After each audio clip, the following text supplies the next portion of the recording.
ഹിന്ദു നാമധാരികളായ പണ്ഡിതന്മാരെ ഇറക്കുമതി ചെയ്തിട്ടുണ്ട്. അതിലൊരാളായിരുന്നു രാജാറാം മോഹൻ റോയ്. ബ്രാഹ്മണർ കൂണുകൾ പൊട്ടിക്കണം, കുടുംബം മുറിക്കണം. ഹിന്ദുമതത്തിന്റെ പൗരോഹിത്യം മാത്രം ഏറ്റവും മോശം. പൗരോഹിത്യത്തെ, ഹിന്ദുമതത്തിലെ പൗരോഹിത്യത്തെ എതിർക്കാൻ വേണ്ടി ബുദ്ധമതവും ക്രിസ്തുമതവും ഇസ്ലാം മതവും പല തവണ പല സമയങ്ങളിലായിട്ട് ഹിന്ദു നാമധാരികളായ പണ്ഡിതന്മാരെ ഇറക്കുമതി ചെയ്തിട്ടുണ്ട്. അതിലൊരാളായിരുന്നു രാജാറാം മോഹൻ റോയ്. 1773-4 ഘട്ടത്തിൽ ഇവിടെ ഈസ്റ്റ് ഇന്ത്യ കമ്പനിയുടെ ആവശ്യപ്രകാരം സുപ്രീം കോടതി നിർമ്മിക്കപ്പെട്ടു ബീഹാറിൽ. ആ സമയത്ത് മുതൽ പ്രസിഡൻസി കോളേജ് കൊൽക്കത്ത, ആ സമയത്തൊക്കെ ഇവർ വിഗ്രഹാരാധനയ്ക്കെതിരാണ്. ബ്രാഹ്മണർ പൂണുകൾ പൊട്ടിക്കണം, കുടുംബം മുറിക്കണം. ബിഷപ്പ് വടി ഉപേക്ഷിക്കണ്ട, മുല്ലാക്ക വടി ഉപേക്ഷിക്കണ്ട. ബ്രാഹ്മണർ പൂണുകൾ മുറിക്കണം, കുടുംബം മുറിക്കണം. എന്തിന്? ഹിന്ദുമതത്തിന് ഒരു ലീഡർഷിപ്പ്, റിലീജിയസ് ലീഡർഷിപ്പ് ഉണ്ടാവരുത് എന്നുള്ളത് ഇവരുടെ ആവശ്യമാണ്. ഉണ്ടെങ്കിൽ അത് വേദാന്തികൾ മാത്രമായിരിക്കണം. കാരണം ന്യൂ വേദാന്തികൾ എപ്പോഴും ക്രിസ്തുവിനെയും സ്തുതിക്കും. വേണമെങ്കിൽ അറിയാലോ, രാമകൃഷ്ണ മഠത്തിൽ ബുക്കുണ്ട്, എന്താ മുഹമ്മദ് സല്ലല്ലാഹു അലൈഹി വസല്ലം ബുക്കുണ്ട്.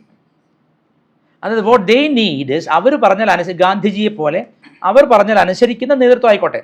അല്ലാതെ പഴയ പണ്ട് മുതലേ വേദം പഠിച്ചു വന്ന ബ്രാഹ്മണർ വേണ്ട, അവർ ഡീമൺസ് ആണെന്നാണ് പറയുന്നത്. ബ്രാഹ്മണനെ ഡീമണൈസ് ചെയ്യാനുള്ള തന്ത്രമാണ് ബ്രിട്ടീഷുകാരെടുത്തത്. അത് വളരെ ഫലപ്രദമായി നടപ്പിലാക്കി. അത് EMS നമ്പൂതിരിപ്പാട് വന്നപ്പോൾ പരിപൂർത്തി. എന്താ കാരണം? ബ്രാഹ്മണൻ, നായർ, ഈഴവരിലും വളരെ പ്രമാണിമാരന്നുണ്ടായിരുന്നു, ഒരുപാട് ധനികരുണ്ടായിരുന്നു. അവരുടെ എല്ലാം സ്വത്ത് ആദിവാസിക്കല്ല പോയത് മുഴുവൻ ആർക്കാണെന്ന് നമുക്കറിയാം, റബ്ബർ കർഷകർക്കാണ് പോയത്. ആരാണെന്ന് നമുക്കറിയാം. അപ്പോൾ ഒരു പ്ലാൻഡ് ഐഡിയോളജിയാണ്. അതായത് ഹിന്ദുമതത്തിൻ്റെ പൗരോഹിത്യം മാത്രം ഏറ്റവും മോശം.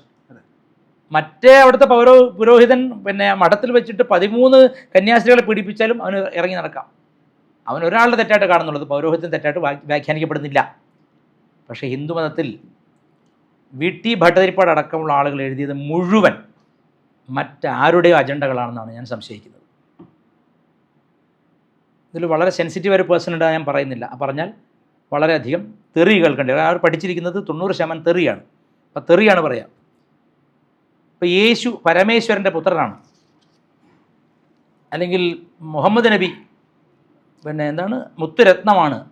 എനിക്ക് അത്ഭുതം തോന്നുന്നുണ്ട്, നാരായണ ഗുരുവിനെ പോലെ ഇത്രയും മഹാനായൊരു കവി, അല്ലെങ്കിൽ ഇത്രയും മഹാനായൊരു ദാർശനികൻ, എന്ത് ദാർശനിക ഗരിമയാണ് ബൈബിളിലുള്ളത്, എന്ത് ദാർശനിക ഗരിമയാണ് ഖുർആനിലുള്ളത് എനിക്ക് മനസ്സിലായിട്ടില്ല. വേദാന്തവും വൈദിക ശാസ്ത്രവും പഠിക്കുമ്പോൾ അതിൻ്റെ ഒന്നും വാലറ്റത്ത് കെട്ടാൻ പോലുമുള്ള ദാർശനിക ഗരിമ ഈ ഗ്രന്ഥങ്ങൾക്കൊന്നുമില്ല.